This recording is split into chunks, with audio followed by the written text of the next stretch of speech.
Hey, you. What do you want? I want to see the sun. I want an escape.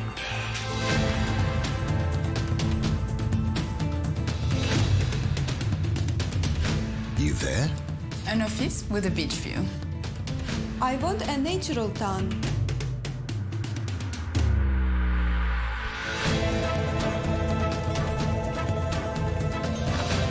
You? I want to taste real food. Something well-aged.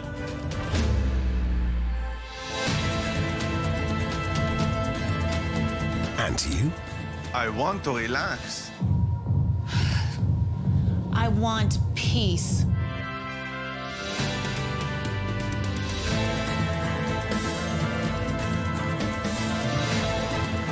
All you want is Greece.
What do you want?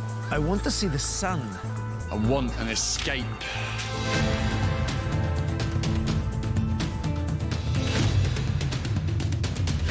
You there? An office with a beach view. I want a natural town.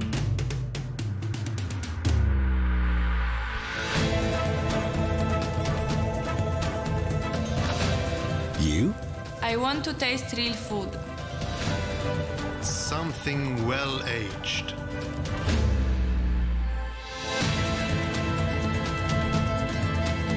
And you? I want to relax. I want peace.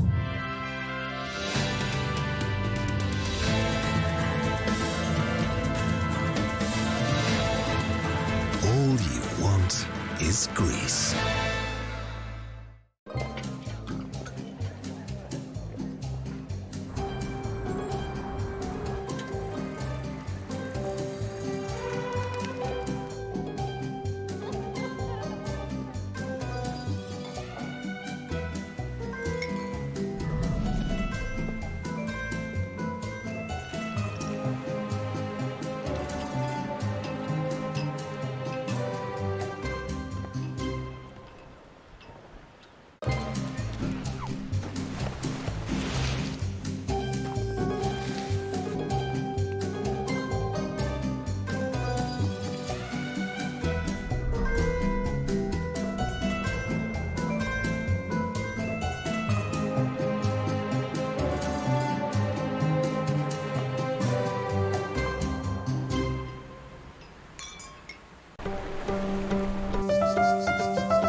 Hey, you.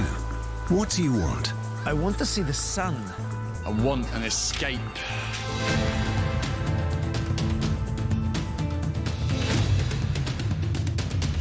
You there? An office with a beach view. I want a natural town.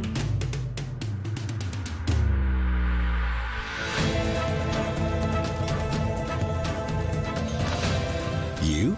I want to taste real food.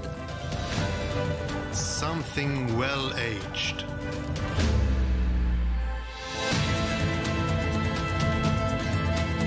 And you? I want to relax. I want peace.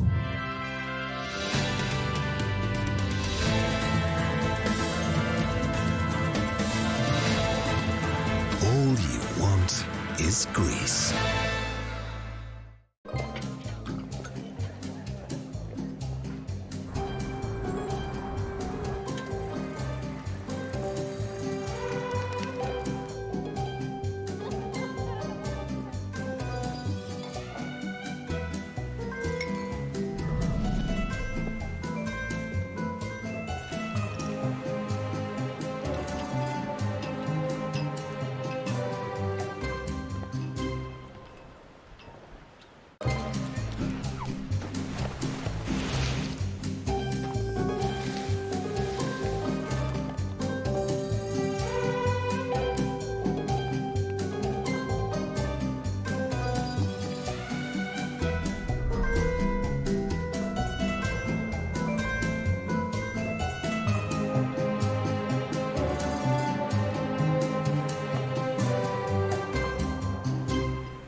It's a nice setup though, huh?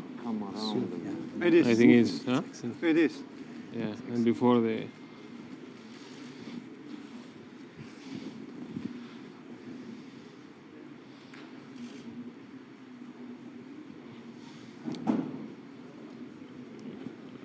Good afternoon, Excellencies, dear Ministers, ladies and gentlemen, colleagues, and let me start by thanking Minister Panayotopoulos for initiating and hosting this roundtable on the European Defence Cooperation. And at the same time, indeed, I would like to thank the Ministers of Defence of Slovenia, of Cyprus, and with us virtually through video messages will be also the Defence Minister of Portugal. Now, speaking from a Brussels perspective, I see two very, I would say, divided camps or two schools of thought on the topic of European defence cooperation. You have some who underline that more has been achieved on European defence since 2016 than ever before, while others impatiently ask when they can finally see and perhaps touch new European capabilities jointly planned, jointly produced and operated by several member states. And I think that we all know that the capability development is not a sprint but a marathon run. And when we speak of cooperative capability development, one could even compare it to an Ironman challenge or triathlon, and we cannot lose neither focus or patience.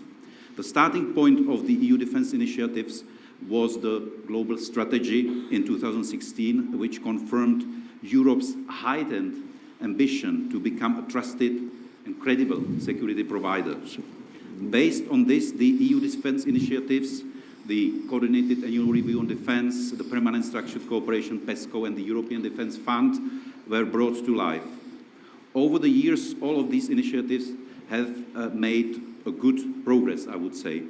CARD, the Coordinated Annual Review on Defence, maps out the European defence landscape and serves as a pathfinder for cooperative opportunities. And last year, European Defence Agency, together with the EU military staff, successfully completed the very first full CARD cycle, which provided a comprehensive set of recommendations on how to connect research and technology, capability development, the industrial dimension, and operational perspective. Thanks to the more binding commitments, PESCO makes it possible to develop projects which will progressively ensure that national planning cycles converge. Now more than 40 PESCO projects have been launched, with the first project, the Lithuania-led Cyber Rapid Response Team, having achieved the full operational capability just a few weeks ago. And finally, the European Defence Fund complements this framework by providing financial support to strengthen the European defence technological and industrial base. And the European Commission published the first 23 EDF calls for proposals on the 30th June this year for a total budget of 1.2 billion euro. And I'm particularly proud of the role of the European Defence Agency in setting up an implementation of EU defence initiatives, ensuring coherence with NATO, and especially also by aligning priorities with those set in our capability development plan. From my point of view, the major challenge of the EU defence initiatives is that they require a complete change of mindset and the way we deal with defence cooperation at EU level. Obviously, it has required major efforts from national administrations and from the EU entities supporting you. Time is needed for member states to adapt progressively their national defence capability plans to the new structures in place. And I should here emphasize that actually Greece is in a way a role model in that respect. And this is also being reflected in the quite high success in getting financial support for various projects led by Greece. That being said, member states have already started implementing CARD recommendations. France expressed its willingness to facilitate the defence in space focus area. The Netherlands informed that they are very close together with Germany to engage on military mobility, and we need to keep this political momentum now, and we need to keep the discussion alive. So, as I said at the start of my intervention, I'm speaking from a Brussels perspective. However, the real success of the European defense initiatives and of more integration in defense is in more general depends on member states. Capabilities are not made in Brussels. Capabilities are made in member states. And your ownership, therefore, is vital. As the Chief Executive of the European Defence Agency, which is an intergovernmental agency at the service of all member states, I can only assure you that we are here to listen and indeed to support and propose and implement whatever member states ask us to do. Now, I have the pleasure to open the ministerial debate, and I would therefore like to invite ministers to give first their assessment of the European defence initiatives, the progress made so far, as well as their effectiveness in terms of attaining the EU ambition as a credible security and defence provider. And after the first round, we will have also a video message from Commissioner Breton. So indeed, I would like now to start with the Greek Defence Minister. Please, Minister Panayotopoulos, the floor is yours. Thank you, Yuri, and I'll try to make a brief opening statement. Dear colleagues, dear Matei, dear Haralambos, dear Chief Executive of the EDA, dear Yuri, Your Excellencies, the General Chiefs of Staff, distinguished guests, ladies and gentlemen, being optimistic by nature, I would say that I like to see the glass as half full and not half empty. So right from the outset, I would say that we've come a long way on a European perspective. We've done a lot, but we cannot rest on our laurels. We cannot rest reassured. We must strive to do a lot more. A few years ago, the notion of a common European policy on defense would seem unimaginable. Now we are doing PESCO projects together, different countries binding together, collaborating together. We are doing an annual review of the state of play in the coordinated annual review of defense. We have the EDA in place. We have the EDIDP assisting and working on proposals by countries and private companies on defense to join together and produce defense-related projects covering needs, requirements, enhancing capabilities. So that's not something that should be scorned as a result. It's a great result, but we can only do better from that. And in that, I must say how happy I am to have all of you here in Athens, in the DEFEA, after such a long time, especially having the chief, actually, of the EDA is an additional incentive for us to engage in this conversation. My good friend Yuri, I think that your role is very important on the European defense project. In a certain way, you are the binding factor or the glue that can bring us all together in further developing our defense capabilities. Well, we'll be celebrating 40 years since our accession in the EU, so we have to take stock of what's happened thus far with respect to developing our defense capabilities within the European framework. As I said, European defense cooperation is key in achieving the European Union level of ambition. What is even more important is that Europe slowly but steadily is developing a notion of its strategic autonomy. It's not contradictory to NATO's initiatives, but I think it's complementary. And in that respect, I have to congratulate the Portuguese presidency, which ended a month ago, in pushing forward this drive towards realizing what strategic autonomy is about, and also encourage, and I'm very optimistic on that as well, the Slovenian presidency and my good friend Matei in that respect, in pushing forward this notion even further, and I'm pretty confident that this will be the case in an organized manner, so that we'll be able soon enough, once we have some sort of a draft devised, to move on to the next stage and produce a text that defines what Europe's strategic autonomy is about. And a necessary precondition for that is to acknowledge, describe, and take stock of all the complex and different security challenges, threats and challenges that affect us all. Throughout the length and width of the European Union, a variety of threats, a variety of challenges, from hybrid, high-tech, conventional, not so conventional. If we acknowledge and take all this into consideration, then we will arrive at a pretty fair and solid conclusion on how we should move forward.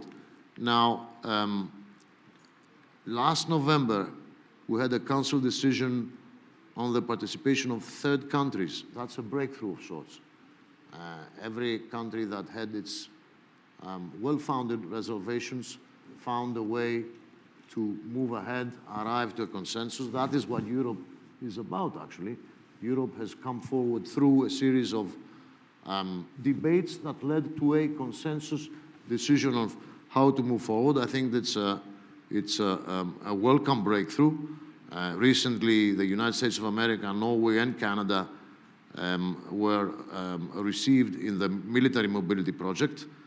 And that proves that the more the member states invest and cooperate in defense, the stronger and more reliable we'll become as partners. Of course, the end objective is to develop higher and more sophisticated military capabilities, defense capabilities on all fronts, serving the capabilities basket, trying to achieve our desired level of ambition, but I think we're on our way. What's truly important, and I'll end on that note, is that we have concrete results in position.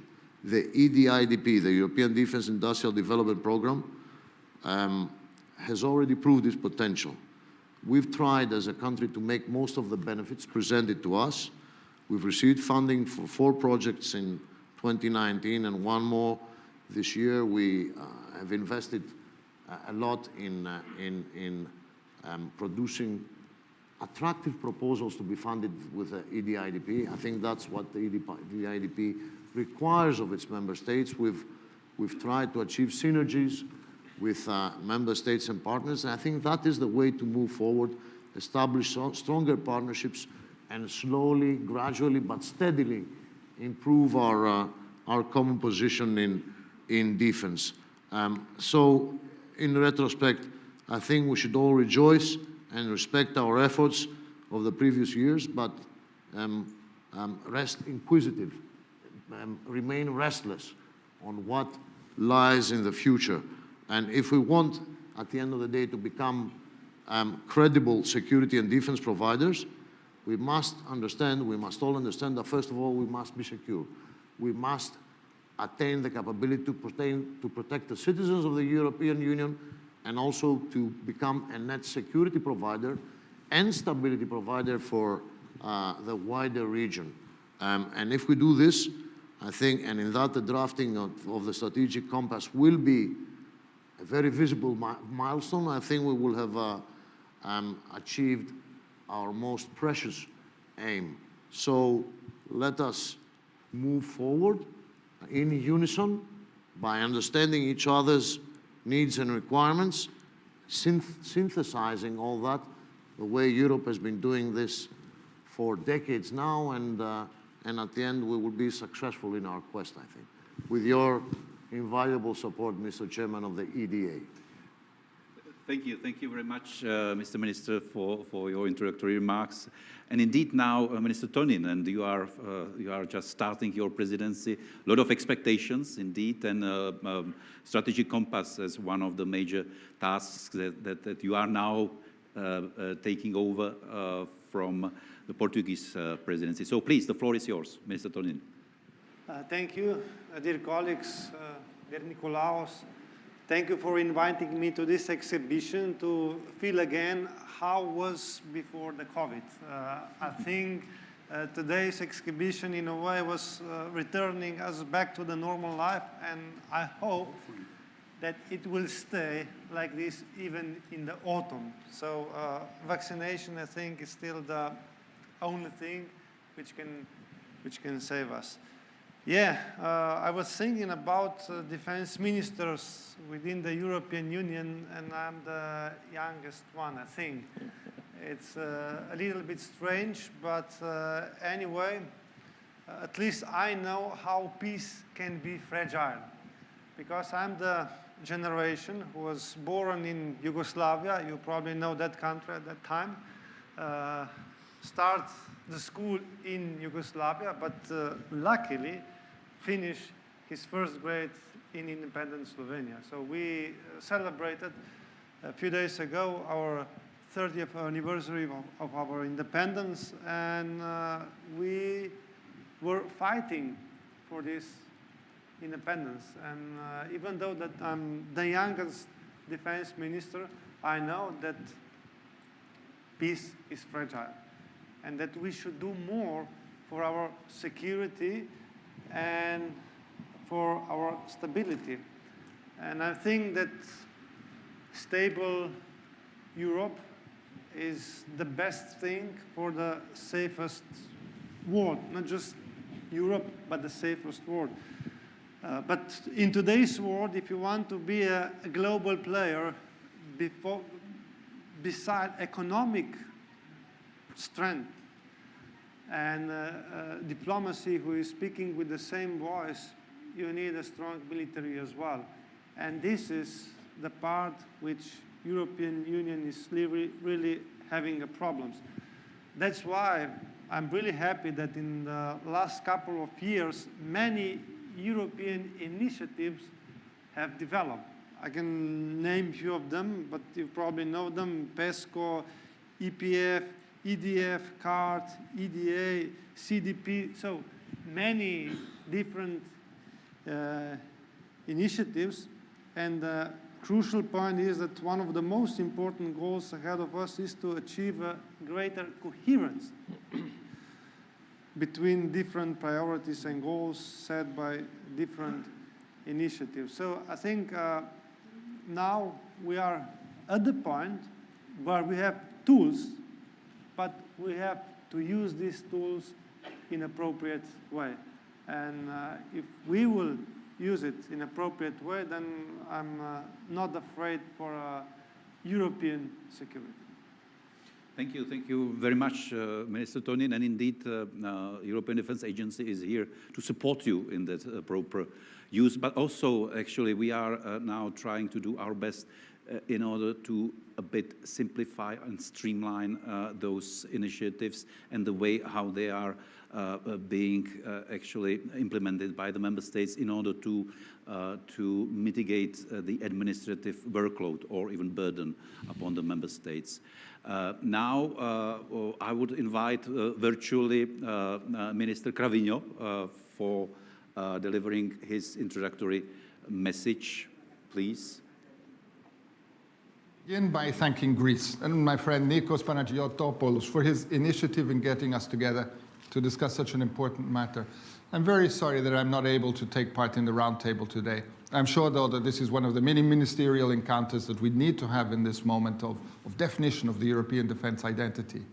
On a side note, no less important, I want to express my singharitiria for Greece's 40th anniversary of joining the EEC.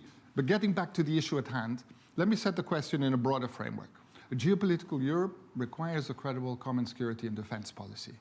The environment in which we are operating is changing very quickly. Geopolitical competition is driven by fast-paced technological innovation. Disruptive strategies are seeking to destabilize our political systems and economies. The pressure upon our societies and resources due to climate change are there. And as we're all aware, the pandemic has served to underline the importance of resilient societies with the necessary means to endure and respond to crisis, including military capabilities to support civilian authorities. Future threats to our societies, man-made or natural, accidental or purposeful, may well look like the pandemic we have been living through. The current crisis should not overshadow the lessons we learned from the Eurozone crisis a decade ago. European defense budgets have only recently begun to recover from a long period of insufficient investment. This has long-term implications, including loss of technological capabilities in critical industries, increased dependency on third countries, and gaps on research and development. This investment can ultimately lead to an erosion of the EU's scientific, industrial, and technological base, precisely the skills that are needed to ensure Europe's resilience against all sorts of crises and our leadership on a global scale. European economic recovery in the next couple of years should also mean continuing to invest in defense. We are now experiencing a strategic moment in European defense. Important and bold steps are being taken with a strong mandate from European citizens. And these steps are crucial. For the EU to be a relevant international security actor and to defend its interests in line with our values, it needs to have necessary military tools and strong political leadership. Despite this favorable context, a great deal of work is still ahead, and there are many different dimensions, but I would like to focus on one aspect. A fundamental part of a resilient and capable European defense depends on a sound and structured European defense industry. The promotion of a competitive European defense industry is a key component for the quest for EU strategic autonomy. The official launch of the European Defence Fund was the last event of the Portuguese presidency of the Council of the EU in the area of security and defence. And of course I am proud of this, as it will have a major impact in the years to come. The work programme that has been adopted is an excellent starting point for promoting military interoperability amongst member states and for developing an inclusive and mutually beneficial defence market in Europe. Without this basis, we shall not be capable of turning our attention to the major strategic questions that we face as European Union. Our citizens have consistently shown, through the Eurobarometer polls, that they favour a clear affirmation of the European defence identity. And so we have a clear responsibility to live up to their ambitions. Sometimes I hear that there is a tension between being ambitious and being realistic. I think that at this moment of our collective life as European Union, it is not realistic not to be ambitious. So again, thank you to Greece, thank you Nikos, for helping us to focus on what we have to do together. Many thanks to Minister Cavigno, and indeed, it would not be realistic not to be ambitious, and I think this is an excellent motto. Last but not least, indeed, Minister Petrides of Cyprus, please, the floor is yours. Dear Iri, dear colleagues, Your Excellencies, allow me first to express my congratulations to my friend Nikos, Defense Minister, that for the DEFEA2021 that is hosting us in Athens today. It's a great pleasure to be for the first time, dear Nikos, here, experiences in the Cypriot also exhibition. I would like especially to congratulate Madei for the presidency, and who have already talked, and we're sure that together we can push things forward. The sooner the better. You have our support towards this dimension. And also a small parenthesis for the to praise the EDA for the commitment and the professionalism that is helping other members to participate and to collaborate to create stronger partnerships and synergies for all of us. I think this magnificent occasion brings together everyone in the defense industry, the collaboration that is of great essence to us and to as Cyprus participates, as I said, for the first time. Of course, the ambition is to be credible in security and defense industry. This is, we believe, the way forward, and we are optimistic, despite that we have seen that in the beginning they were a bit reluctant, but nowadays I think that we are more enthusiastic about these EU initiatives in the defense industries. We believe that the role of the EU, both globally and regionally, is of paramount importance, considering today's challenges. We have a lot of common threats and challenges together. So both with the strategic compass, with the card, but with the PESCO projects and the India NDP, we are looking forward to fully support the result-oriented approach that we've been actually looking at. Of course, we would like to enhance the EU strategic autonomy, as this is something that we are really looking into with collaboration with NATO, of course. And our vulnerabilities have increased due to the hybrid threats, and this is something that we want also to look into it. Thank you. Thank you. Thank you very much, Minister Petrides. And now we will listen to a video message sent by Commissioner Thierry Breton. And indeed, the reason is that he is responsible for running the European Defence Fund and establishing the Directorate General for Defence Industry and Space. So, Thierry Breton. Ladies and gentlemen, I'm glad I can participate via this message to this event about European defence cooperation today. Over the last couple of years, Europe has indeed made several big and concrete steps towards more cooperation in defence. Of course, we have different defence cultures in Europe. We also have different historical bonds to this question. And yet, by listening and respecting all sensitivities, and thanks to a common understanding of the global issues at stake, we are progressing towards a true European ambition in defence. PESCO, CARD, European Defence Fund, they are all important and coherent initiatives to move forward. Without putting into question our historic alliances, Europe can no longer be constrained by the choices and decisions made by others, nor becoming a playing field for others' geopolitical ambitions.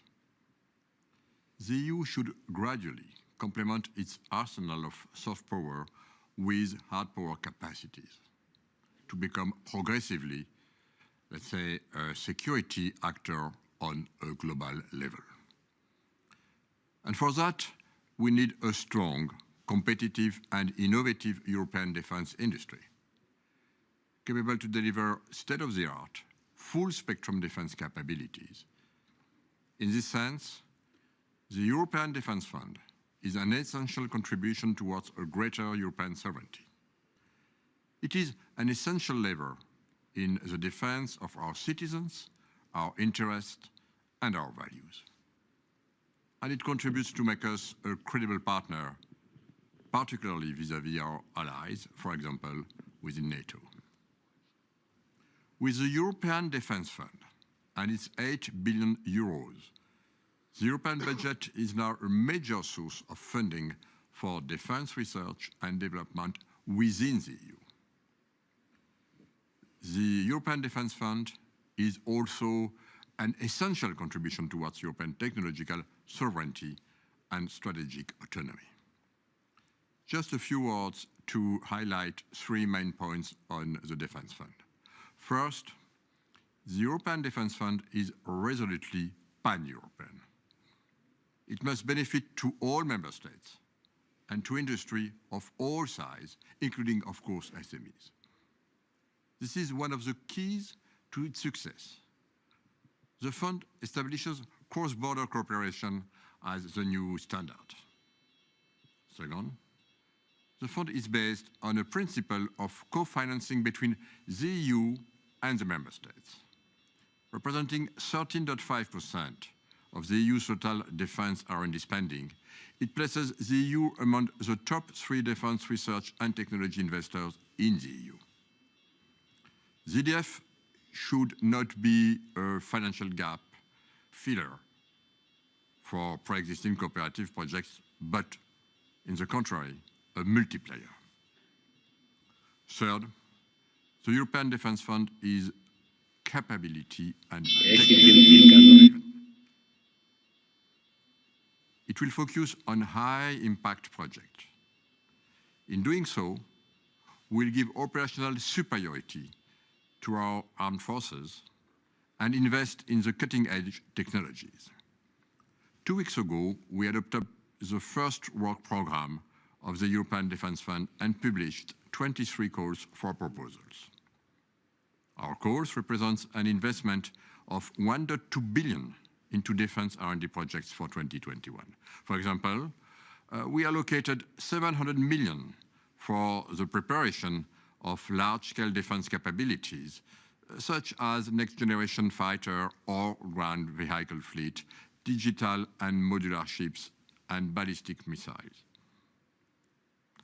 Around 100 million to critical technologies, such as AI, military cloud, secured semiconductors, infrared and radio frequency.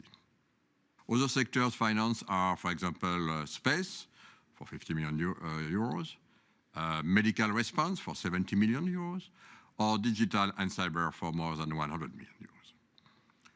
We also announced the selection and funding of a new batch of projects under the Precursor program, EDIDP. We awarded 158 million euros into 26 new cooperative projects. The outcome of this edition, of course, confirms the trend. First, consistency with other EU defense initiatives. 15 out of 26 projects proposed for funding are also PESCO projects, representing 100 million euros.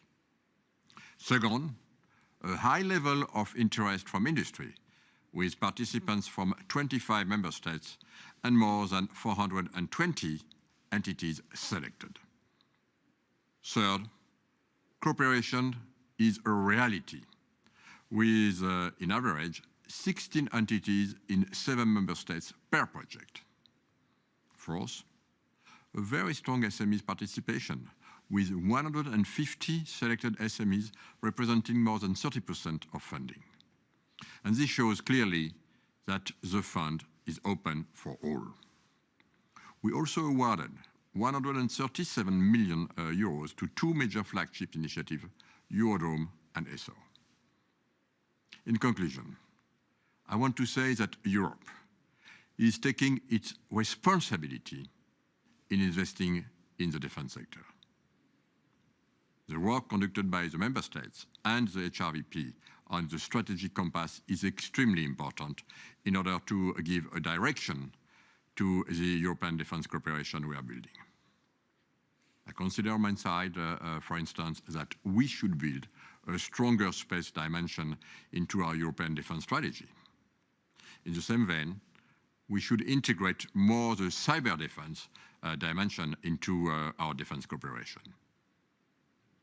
Because the time has come to demonstrate that EU is establishing itself as an active and credible security provider in all the segments, to shape our security environment and contribute to wider international efforts with, of course, our partners. The Commission will play its full role in our collective efforts towards setting an ambitious defense agenda for years to come. Thank you very much for your attention. And indeed, thanks to go to Commissioner Breton. Now, I have prepared one question for each of you, Mr. Ministers, and I will start with the host.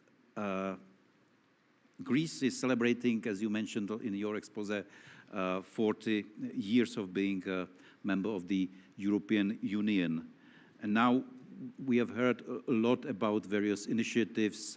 Last one, the European Defence Fund, providing a catalyst, I would say, with a very strong financial stimulus. And now, how can all these EU defence initiatives support its member states, perhaps support its member states better? And of course, how this can help Greece in tackling your security challenges. Mr. Minister. Thank you, Gyria. Well, let me start trying to answer your question by pointing out the growing importance we are placing on our domestic defense industry and on European defense industry as a whole. I think it will provide the catalyst for enhancing European defense and probably fulfill our ambitions with respect to achieving a common culture in defense and indeed our European strategic autonomy. If you may recall, yesterday we had dinner aboard the legendary flagship of the Greek Navy in the early 20th century, the battleship Averov.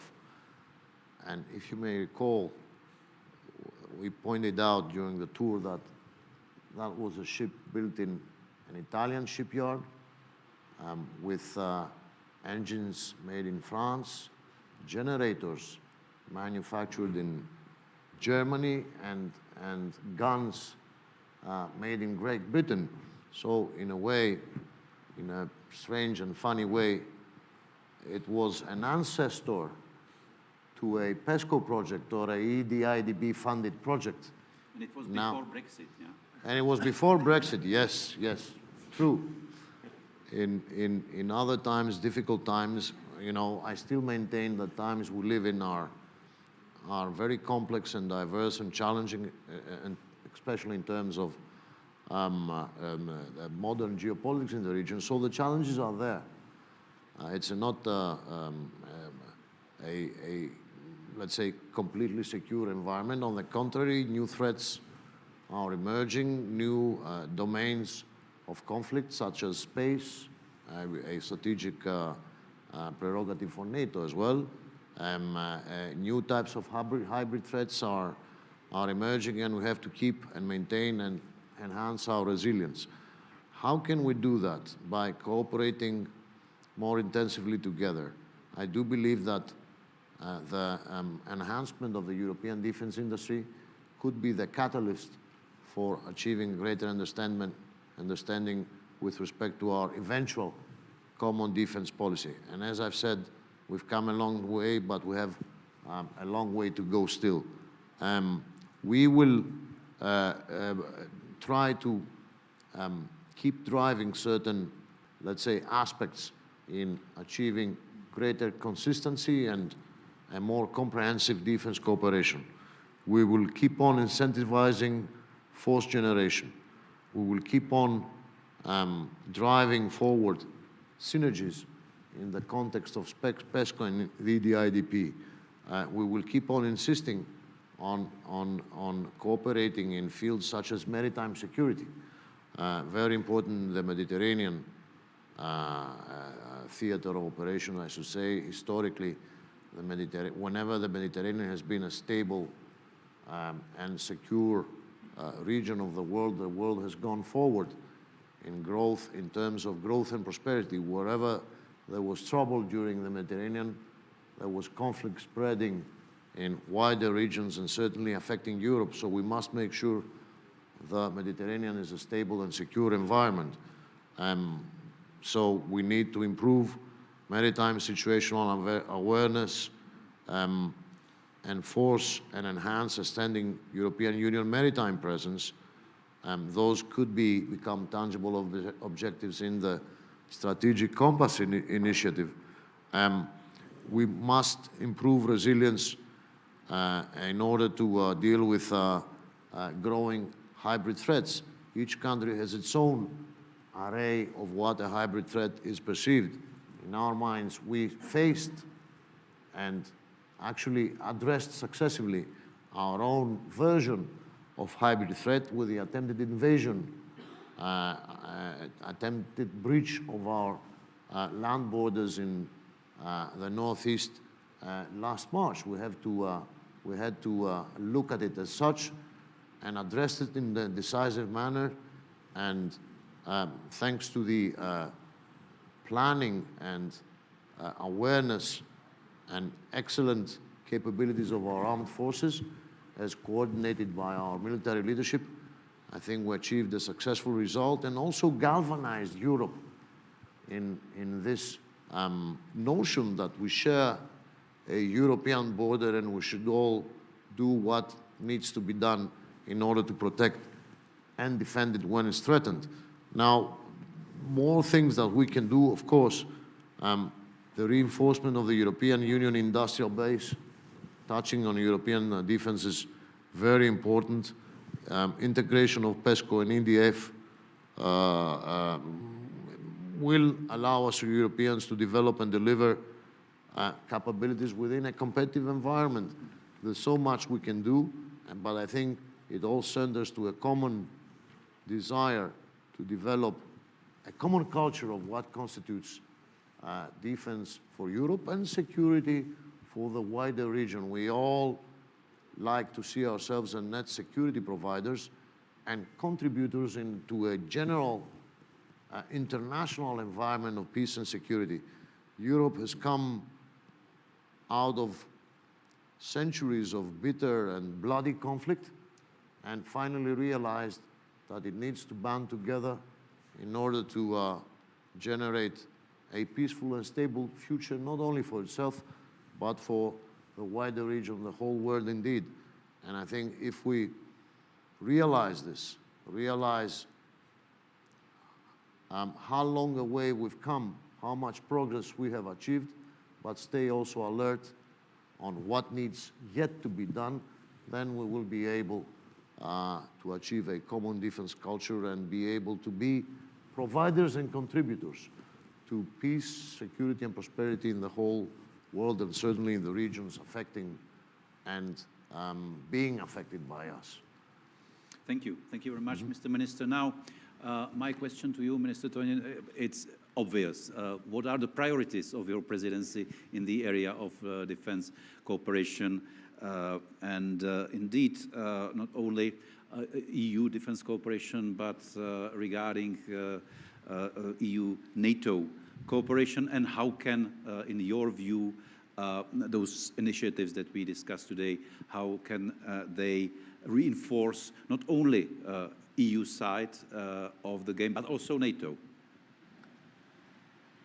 Together, resilient and Europe is a slogan of Slovenian presidency, and it sums our goals in a way. Together, which means that unity is the strongest weapon which European Union has, especially dealing with different issues, let's say challenges, dealing with our neighbors, for example, Nicolaus, Turkey, maybe Russia, and that's why, as I said, unity is our strongest weapon. And we can deal with different challenges only together. That's one point. Resilience, of course, a different type of crisis erupted in the last couple of years, from economic crisis to the health crisis with the COVID. And we have to learn, and we have to implement lessons learned in our everyday life. Simply, first to recover, and then to make our societies resilient to different crises. And of course, in the end, Europe is our broader homeland. In the field of defense sector, we have three different priorities in the presidency. One is to even make better, put it on a high level, EU-NATO cooperation, then Western Balkans, and of course, for many my colleagues, EU-NATO cooperation is absolutely normal priority. It's must be priority. But then we come to the second priority. It's Western Balkan. And somebody is asking us why this is important, especially we were talking this morning with our colleagues from Cyprus. They have a different type of problems, but we would like to emphasize and underline that Western Balkan is fragile, that many other countries are in a way doing,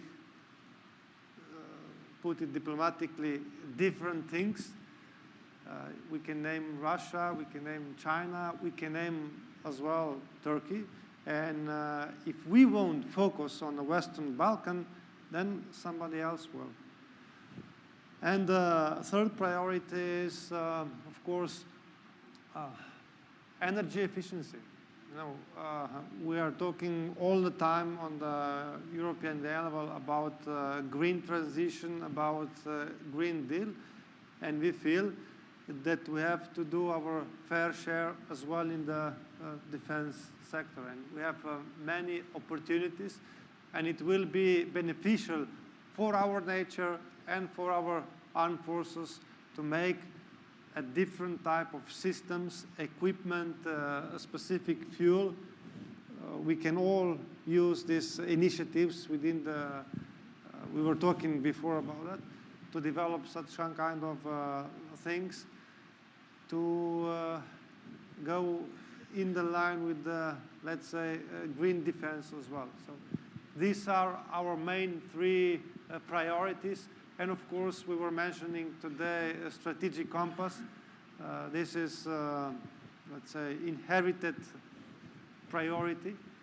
And with the strategic compass, we want that this will be really valuable and operational document. We don't need document on 50, 70, maybe 100 pages, which everybody will say, okay, nicely, we have a strategic compass now, and from tomorrow on, we are dealing with different issues. So we would like, or we would go for a shorter document, which will be really valuable for all member states. And I'm pushing forward. I was speaking with my colleagues. They're in favor with that idea that we need a rough draft document as soon as possible, that we can start debating about specific issues, what is okay, what is missing, what we have to underline and strengthen.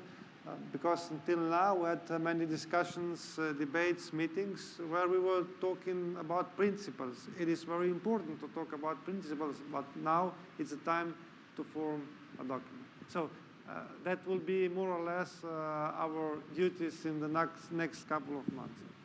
Thank you. Thank you very much, Minister Tonino. And now, concerning the Portuguese Minister Cravinho, he has been, during the presidency, a very strong advocate of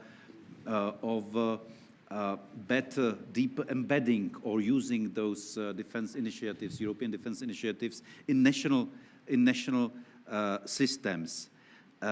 In a way, actually, Portugal is pioneering this embedding and using of those tools. And my question to him was, what would he say is the added value of those EU defense initiatives for national defense, but also for the defense industry, and where he would say, do we need to further increase our efforts? So, Minister Cravinho.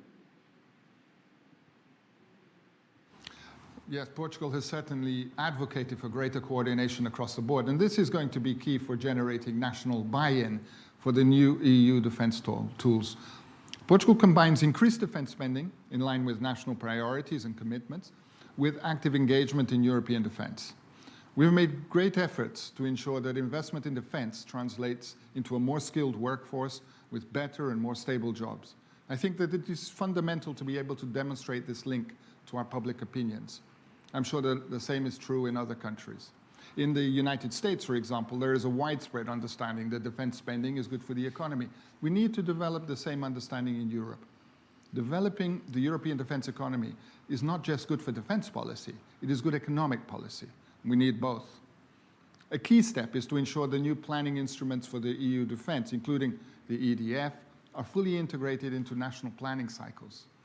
We have a national defense procurement law with 4.7 billion euros. So this is the size of the Portuguese defense market in the coming years.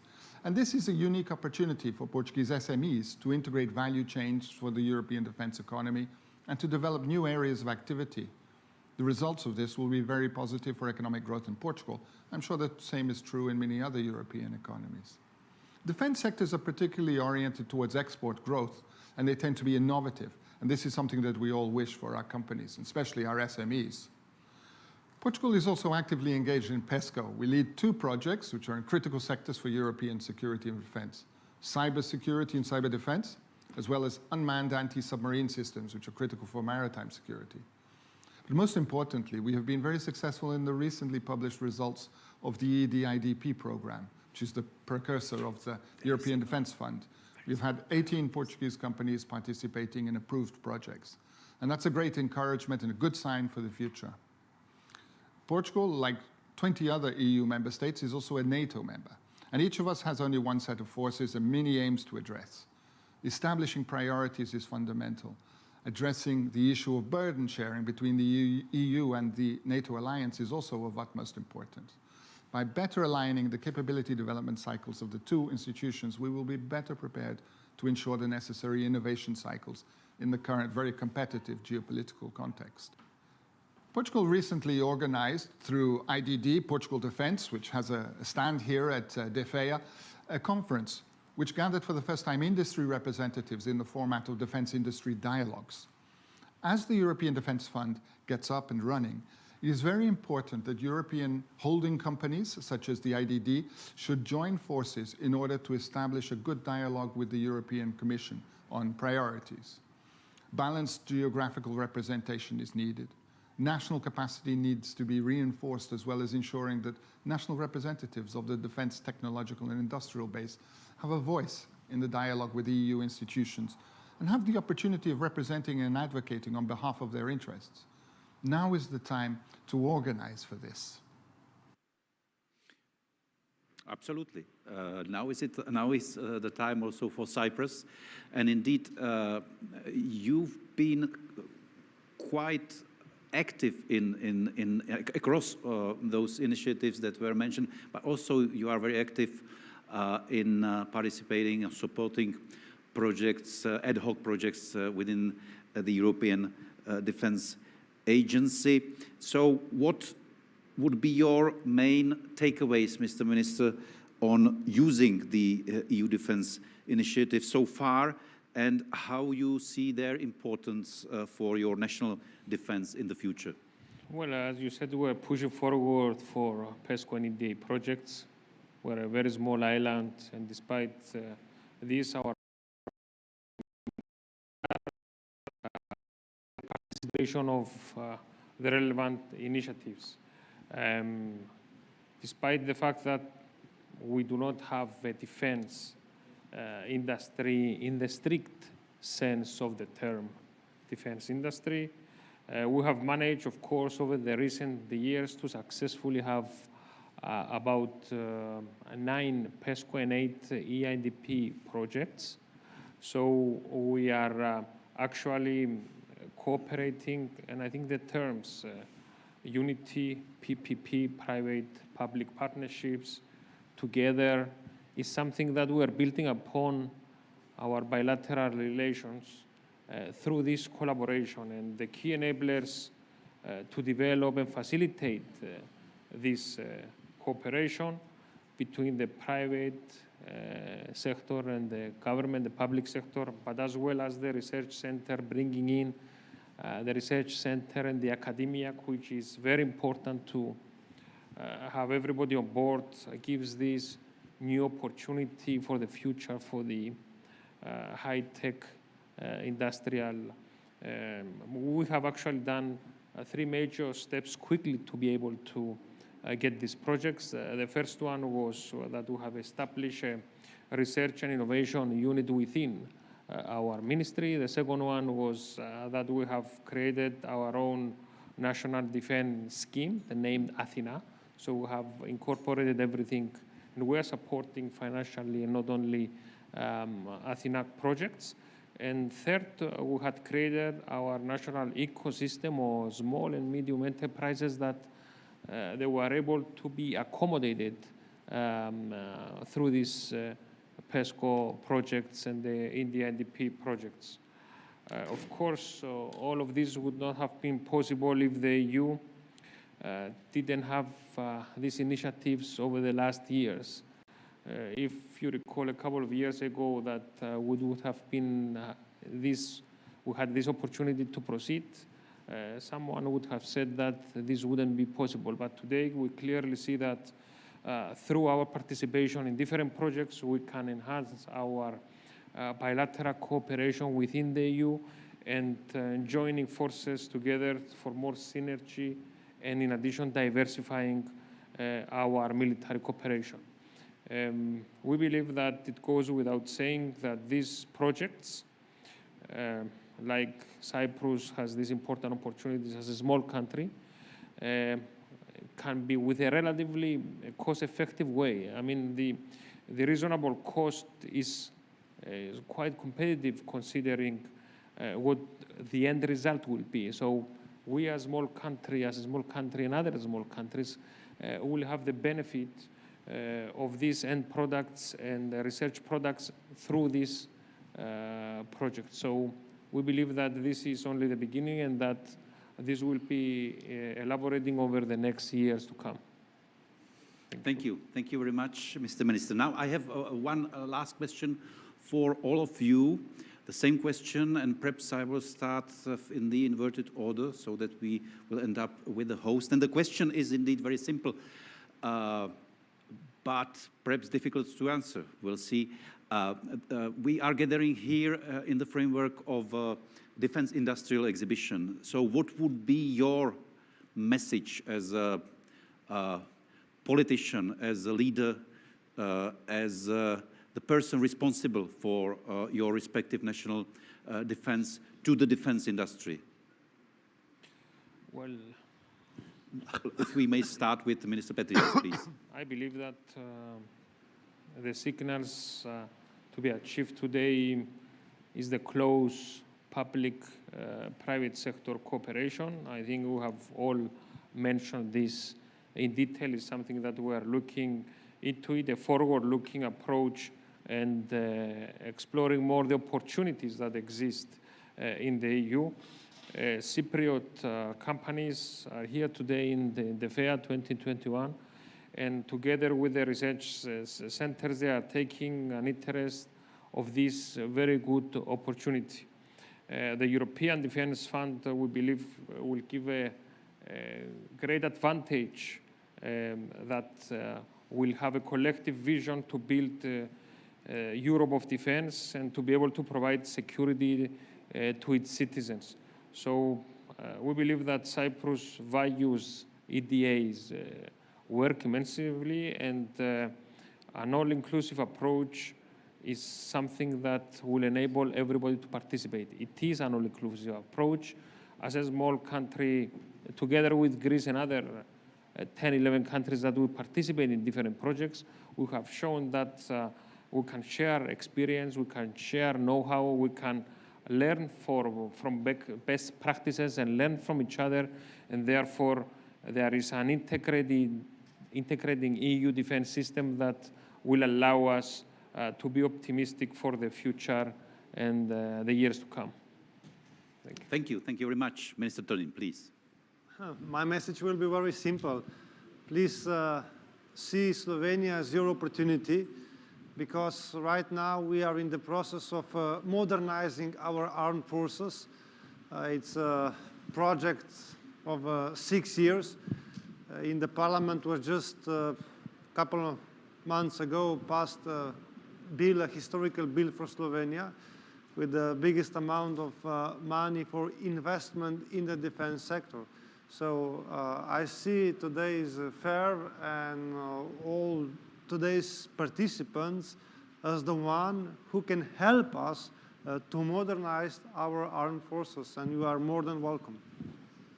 Thank you very much. Now we have a message on the same question by the Portuguese minister, I believe. Minister Cravinho. It's urgent to recognize that a strong and vibrant European defense and technological and industrial base is a vital element in the EU's strategic toolbox. All of those present here at the defense exhibition already know this, but we must ensure that it is more widely understood. Today, the EU is the 4th largest investor in defense in Europe, and member states have given a clear mandate to EU institutions. For member states, defense policy is a critical part of the ambition's strategic autonomy and military self-sufficiency. Portugal's position during its presidency followed the strategic guidelines that were established since discussions began in 2018. And we're very pleased to see that so many of our priorities have been integrated into the final version. Firstly, supporting the full participation of SMEs, namely by ensuring facilitated access to EDF co-funded actions. SMEs represent the majority of the economic agents throughout Europe, and their access to the EDF ensures not only a tangible contribution to the post-COVID economic recovery of Europe, with highly skilled jobs, but also the kind of diversification that we need for innovative and diverse approaches to security challenges. And this continues to be a challenge. Secondly, making sure that supply chains are open to all eligible entities looking to enter this dynamic market. As Commissioner Breton has said, the EDF represents an opportunity to develop a truly European defense supply chain, where the participation of all will be taken into account. And for that vision to become a reality, both size and geographical diversity need to be valued.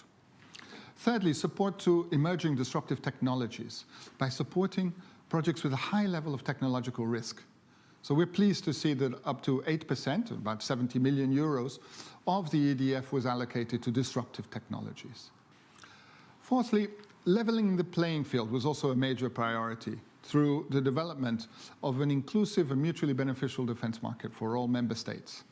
It is very positive that the EDF projects have to engage at least 3 entities representing 3 member states, sponsoring the development of joint prototypes and cross-border SME activities in the defense domain. And finally, the identification of key priority areas for capability research and development in line with the existing initiatives in European defense, namely CARD, PESCO, and the Capability Development Plan. This is key to promoting synergies and to avoiding duplication and fragmentation, which we hope can also be complementary with NATO planning, and which is of course relevant for 21 member states of the EU. These tools and instruments will only prove relevant for the strategic autonomy of the European Union if their development is led by a strong and cohesive political vision. And member states have a key role to play here, and during our presidency we worked hard on this, namely in the discussions on the strategic compass.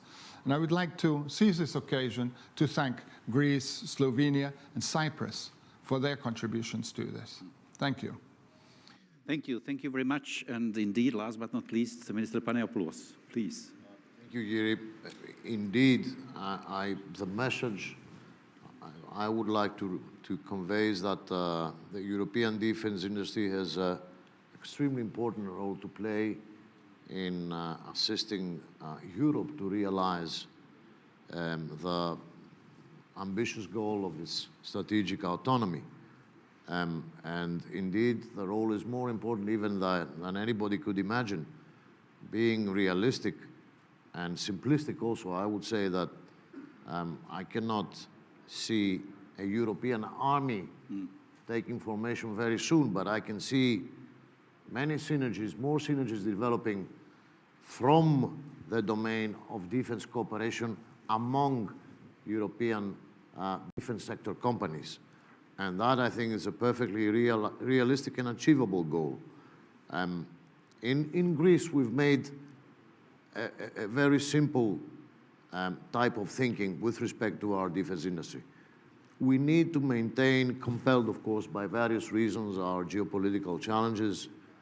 We need to maintain armed forces of excellent capabilities, a certain size, very well trained, very active, very present.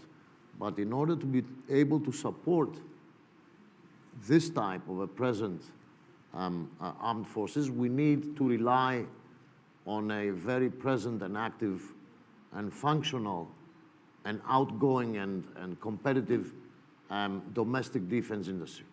So as far as the Greek government, current government, the Ministry of Defense is concerned, we need to do whatever it takes to assist our domestic defense industry. We maintain a very, an air force of very high quality, I'd like to believe. But in order for our air force to maintain that quality, we need to be able to support it through our own domestic airspace industry. And that's what we've been trying to do, despite the problems. Many of them have come in from the past in that we are about to purchase 4 frigate-class ships, for new ships, but we feel that it's necessary for some of them to be built in our own domestic shipyards, so we have to work on that. And not only be built in our shipyards, but also have other elements of our domestic defense industry involved in the shipbuildings of a few frigates. We cannot make our calculations without that, and it's a very welcome development in our mind that one of our 2 main shipyards, the Skaramangas shipyard, has recently been acquired by a group headed by a very prominent Greek ship owner. I'm sure this will give the necessary boost to our shipbuilding industry, which had its own problems coming from the past. That is the general idea. We need to be able to give opportunities to our domestic defense industry in order to be able, for the domestic defense industry to be able to support the capabilities of our armed forces. We have the tools on a European level. EDF may provide financing tools, indispensable, I think, in developing high cutting-edge technology projects, which require a lot of research and development. We have the PESCO projects, the EDADP capabilities. We have to build on them, but also, at the end of the day, remember that we need to rely on our domestic defense industries, so give them the instruments to provide the general framework through which the concept of a common European defense will develop as a whole. Thank you. Thank you very much. I cannot agree more. Strong national domestic defense industry, but well connected, if not integrated, within the European defense industrial base. I think that this is the best recipe for the future in order that we are and will be able to deliver the best what we can to the end user, and it is our military men and women in uniforms. Now, how to conclude this discussion? You mentioned the wonderful evening yesterday on board of the battleship cruise Averov. And at our table during the dinner, we discussed also Greek mythology, indeed, and which is defining one of the very important defining source of European identity, indeed. And we concluded that perhaps Odysseus should be our inspiration in our endeavor and also in what we discuss here today, because he was very brave and brave man and strong fighter. He was very clever and wise as well. He was, I would say, extremely resilient. 20 years of Odyssey, you know, with all the traps and all, but he managed to get through, so really, resilience. And he was also innovator. And innovation not always means new technologies, yeah? It was his idea, actually, to leave behind that gift to the Trojans, the horse. I mean, it was not a new technology, it was just ingenious idea. So with this in mind, I think that we should keep him as an inspiration for our endeavors. And it remains to me just to thank you very much for what you've said and what you've been doing, actually, in practice. And let me just ask the audience to join me in applauding you for this excellent conversation. Thank you very much, ministers. Thank you. Odysseus, by the way, I'm sorry, just a closing comment. Odysseus, by the way, is the only one out of the warlords of Greece that participated in the siege of Troy to make it home safely. All the others were bigger, stronger, possibly braver, but didn't make it. Odysseus was the most resourceful one and finally made it home. Let's not forget that. Yeah. Yep. All right. Thank you. Thank you very much. Thank you.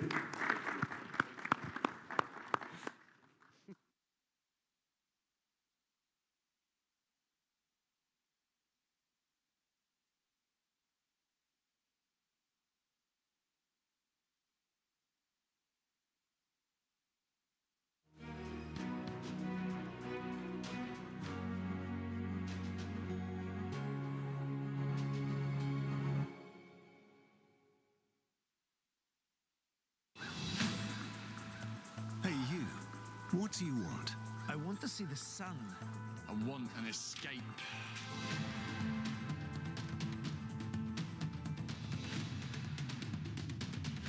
You there? An office with a beach view. I want a natural town.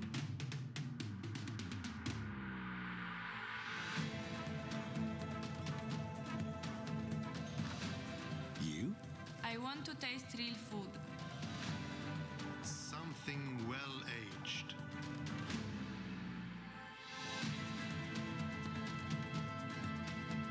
And you? I want to relax. I want peace.